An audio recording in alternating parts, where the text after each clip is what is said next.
A few days ago, the dominant narrative around Cleetus McFarland was one of rejection. NASCAR had said no to Talladega, critics felt their position had been validated, and the assumption among a large part of the fanbase was that the momentum behind this story was beginning to stall. Now, Nashville Super Speedway on May 30th is confirmed, Childress Racing is publicly pushing his return, and the entire story has flipped completely on its head in the span of a matter of days.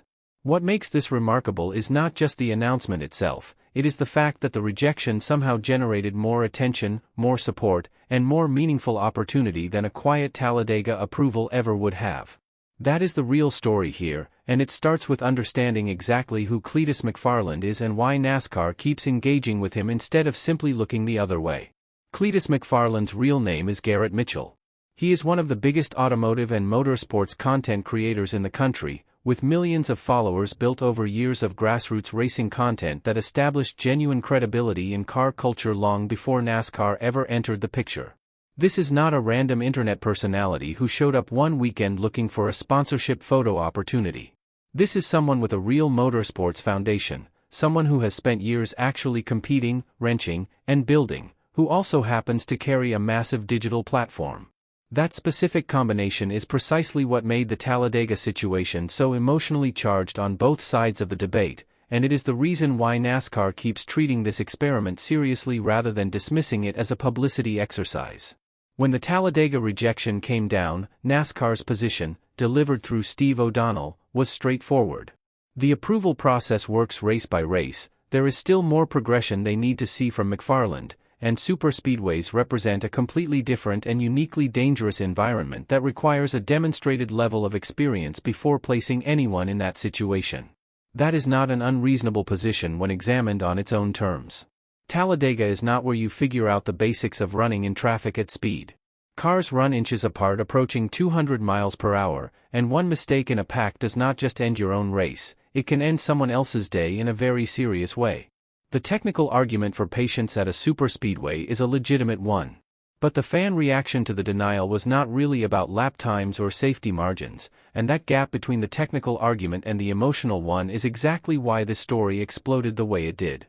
The sentiment running through a large portion of the fanbase was that a guy who visibly loves the sport, brings real and measurable attention to it, and is showing genuine improvement was being held to a standard that felt inconsistent or unfair. John Prost put the tension into sharp focus with one line that essentially captured the entire philosophical debate underneath this story. He described it as the fine line between entertainment and sport. That single quote summarizes what NASCAR is actually wrestling with here, and it explains why neither side of this debate feels completely wrong. The tone of the story began to shift with Rockingham, and it is worth spending real time on what that race actually was and what it actually meant. On paper, P32 and 6 laps down is not a result that generates excitement. There were hairy moments throughout, including a spin, and nobody is going to confuse that performance with a dominant showing. But context matters enormously when reading that result. Rockingham was a high-pressure environment and a spotlight debut in a competitive series, and it was a track that chewed through more experienced drivers throughout the field that same day. The fact that McFarland survived without taking out competitors, without destroying RCR's equipment, and without putting himself in a situation that handed critics an obvious target was genuinely meaningful given the scale of the microscope he was operating under. His ARCA East result from the same weekend, a fourth-place finish, added a completely different data point that the O'Reilly result alone could not tell, and it painted a fuller picture of where his development actually stood heading into the next chapter of this story. The real headline from Rockingham was not the lap chart. It was that McFarland showed enough discipline and composure under enormous external pressure to keep the conversation alive, and that matters more than any single finishing position when you are trying to evaluate trajectory rather than a snapshot result. Kyle Petty's reaction to Rockingham carries specific weight in this conversation that deserves direct attention, because Petty is not just another voice in the room. He is a NASCAR legacy figure who had been openly skeptical before the race, publicly questioning whether popularity should ever substitute for the traditional development process and whether NASCAR's standards were eroding. Then Rockingham happened, and Petty shifted his tone in a meaningful way. He gave credit where it was due, acknowledged that McFarland kept the car clean, stayed out of people's way, and did what he needed to do under the circumstances. He essentially said the performance was enough to quiet voices like his own. In stock car culture specifically, that kind of movement from a veteran figure is real and significant.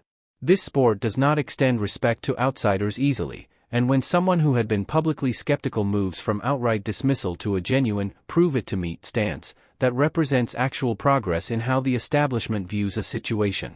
The criticism did not disappear, but it evolved, and that evolution is a direct and important part of why the Nashville announcement landed with as much weight as it did. Kansas does not get enough attention in this conversation, and it should. At Kansas, McFarland was not just surviving, he was actually running pace. Reports placed him inside the top 10, working his way up from 25th on the grid, reaching as high as 7th before an engine failure ended the day. That is not what you expect from someone the loudest critics were framing as a pure publicity stunt with no real business being on the track at that level. A top 10 run on merit before a mechanical failure is the kind of mid-race performance that people inside the sport notice even when the final result does not reflect what actually happened during the race itself. His reaction to that mechanical failure is also worth highlighting directly. He did not sound crushed or bitter. He sounded encouraged. He framed the day as a win because of what the pace showed, not what the finishing position said, and that is a mature and accurate read on a genuinely frustrating situation. It is exactly the kind of response that keeps the door open with teams and sanctioning bodies who are watching closely and evaluating not just results but how a driver handles adversity and processes outcomes. Kansas also matters for one specific reason that cuts directly to how NASCAR framed its own position. Approval is race by race, and if the standard is progression, then Kansas put a legitimate data point on the positive side of that ledger. The actual confirmation came on April 20th and 21st through multiple reports. Nashville Super Speedway, May 30th, the number 33 Tommy's Express Richard Childress Racing car, as part of his previously established 3-race deal with RCR for 2026. RCR pushed the announcement publicly with a direct and simple, "He's back" message, which tells you something real about how the team is feeling about this partnership and how they want to frame it publicly heading into the race. That is not the language a team uses when they are uncertain about a situation or managing expectations downward. McFarland himself framed the announcement in a grounded and measured way. He talked about simulator work, about training time with RCR, and about still needing to dial in turning left consistently at this level. He did not announce Nashville like someone who believes they have already proven something and are simply collecting the next opportunity. He announced it like someone who understands this is another test that still has to be passed on its own terms, and that tone matters because it signals he understands the actual stakes of where he is in this process. Nashville Super Speedway presents a genuinely different kind of challenge than anything McFarland has faced in this campaign so far. It is an intermediate track, not the raw chaos of a superspeedway, but absolutely not a simple oval either.